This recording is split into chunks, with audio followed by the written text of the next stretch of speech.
আমিরাতে ভিসা নবায়ন ও নতুন ভিসার ক্ষেত্রে পাসপোর্টের মেয়াদ বাধ্যতামূলক ৬ মাস থাকতে হয়।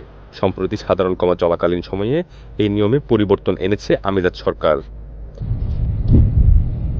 এখন থেকে সাধারণ ক্ষমা যারা পাবেন তাদের ক্ষেত্রে ৬ মাসের পরিবর্তে পাসপোর্টের মেয়াদ ১ মাস থাকলেও ভিসা লাগানোর সুযোগ দেয়া হচ্ছে। নিশ্চিন্তে খান স্বাস্থ্যকর অল টাইম পান, অল টাইম হেলদি লাইফ।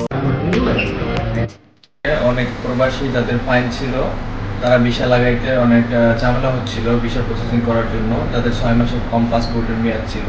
তো আমিরাত সরকার নতুন নিয়ম করছে, যাদের পাসপোর্টের মেয়াদ মিনিমাম 1 মান্থ আছে তারা এখন ভিসা প্রসেস করতে পারবে এবং ভিসা প্রসেস করার পরে তারা আবার পাসপোর্ট রিনিউ করতে পারবে। আমিরাতের federal authority for identity and citizenships, customs and export security তথা আইসিসি এই বিষয়ে নিশ্চিত করেছে।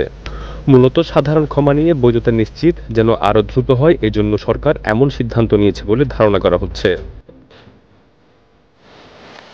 সাধারণ ক্ষমার আওতায় আসা প্রবাসীরা বৈধতা বা দেশে ফেরার সুযোগ পেলেও এখন পর্যন্ত নতুন ভিসার কোনো তথ্য মেলেনি।